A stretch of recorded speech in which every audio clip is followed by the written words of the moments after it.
안녕하세요. 수능 119입니다. 멘토링을 받고 이번 수능을 본 제 멘티가 전 과목에서 두 문제를 제외하고 모두 맞춰서 서울대에 정시로 합격했습니다. 이 멘티가 자신의 공부법을 담은 수능 후기를 보내주어서 영상을 만들어 보았어요.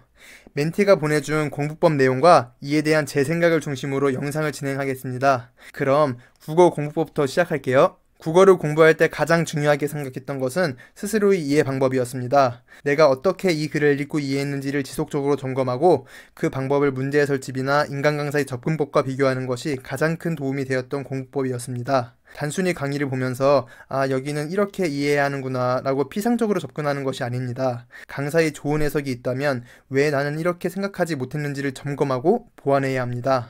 이 과정을 통해 실력을 크게 올릴 수 있었습니다. 또한 문학 EBS의 경우도 인간 강사님 덕에 불안감 없이 정리할 수 있었습니다. 꼼꼼히 복습한 덕분에 간접 연기 부분까지도 도움받을 수 있었습니다. 국어 공부에서 인강의 도움을 많이 받은 멘티입니다. 근데 그냥 들은 게 아니라 나의 독해 방식과 비교 분석한다는 정확한 목적의식을 갖고 들었어요. 이게 정말 중요합니다. 인강은 공부하는 법을 알려줄 뿐 공부가 아니라는 점 명심하세요. 치열하게 독해 방식을 비교하고 연계 교재를 복습하는 게 진짜 공부입니다. 문과 수학도 사고력과 발상력을 요구하기 시작했습니다. 사고력과 발상력을 키우기 위해서는 개념에 대한 철저한 이해가 필수입니다. 그래야 흔히 실전 개념이라고 불리는 문제 해결의 틀을 무의식적으로 사용할 수 있습니다.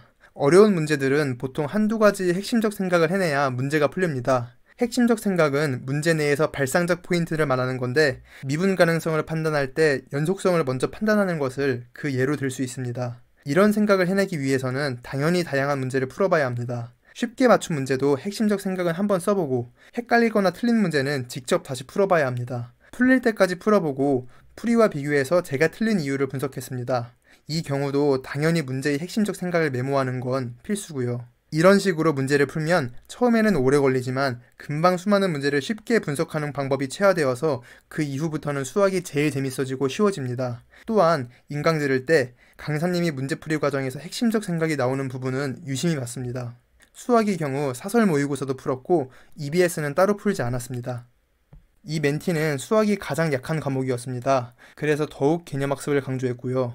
그 문제에 쓰인 개념을 의식하면서 푸는 게 그냥 생각 없이 문제만 푸는 것보다 훨씬 더 효율적이란 점도 강조했었습니다. 문제 풀면서 개념 복습이 저절로 되는 방식이니까요. 여러분, 수학 실력이 부족할수록 무조건 개념 공부 철저히 해야 합니다. 그리고 틀리고 헷갈린 문제들 꼼꼼히 분석하는 것도 당연히 중요하겠죠. 약점을 보완하는 게 가장 효율적인 공부잖아요. 근데 틀린 문제들을 스스로 분석할 수 있으려면 개념 공부가 확실히 되어 있어야 합니다. 개념 공부가 이렇게 중요해요. 영어는 논리독해법을 체화하는 것에서 특히 많은 도움을 받았습니다. 그 외에는 EBS 위주로 공부를 많이 했는데 EBS 본책은 1회독만 했고 시중의 여러 요약집들을 총 4회독 했습니다. 저는 멘토링 당시 멘티분이 상황을 듣고 논리독해 체화를 강력히 권유했었습니다. 아쉽게도 멘토링 초반엔 영어 논리독해 공부에 집중하지 않았지만 다행히 이후에 논리독해 공부에 집중해서 수능 때 좋은 결과를 거둘 수 있었어요. 또 영어 논리독해법을 확립해 두었기에 연계집 회독수를 많이 가져갈 수 있었을 겁니다. 논리독해법을 체화하면 독해 시간과 지문 정리 시간이 많이 줄어들거든요. 정확도는 더 높아지고요. 사탐 생유는 두 강사님을 들었는데 필기와 암기보다는 이해 위주의 강사님이 더 잘 맞았습니다. 시중의 생윤 전용 유명 교재에서도 도움을 많이 받았습니다. 법정은 인강 도움도 많이 받았지만 암기가 80%라 혼자서 암기하는 것이 필요한 과목입니다. 결국 스스로 하는 복습이 가장 중요합니다. 전과목 공부법 영상에서 말해드린 것처럼 탐구는 인강 복습이 가장 중요합니다. 그리고 저에게 수능 전과목 멘토링에 대한 후기도 보내주었습니다. 내용은 다음과 같아요.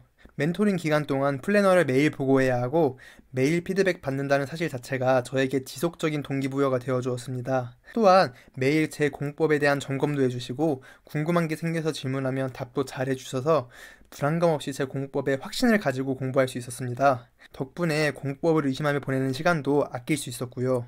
여기까지가 멘티의 후기입니다. 저에겐 정말 자랑스럽고 고마운 멘티입니다. 서울대에 합격해서만이 아닙니다. 수험 기간 동안 제가 강조하는 기본에 충실한 공부를 그대로 지켜와서입니다. 현명한 멘티라 기본을 지키며 공부하는 게 성적 향상의 지름길임을 직감적으로 알고 있었을 거라 생각해요. 제가 전과목 공부법 영상에서 강조한 것들을 그대로 따라서 공부한 멘티입니다. 전과목 공부법 영상 첨부해 드릴게요. 모두에게 큰 도움 될 거라 확신합니다. 여러분도 해낼 수 있습니다. 이상한 공부 방법론에 헤매지 말고 꼭 기본을 지켜주세요. 그래 보이진 않겠지만 정석적인 방법이 성적 향상의 지름길입니다. 영상 끝까지 봐주셔서 정말 감사합니다.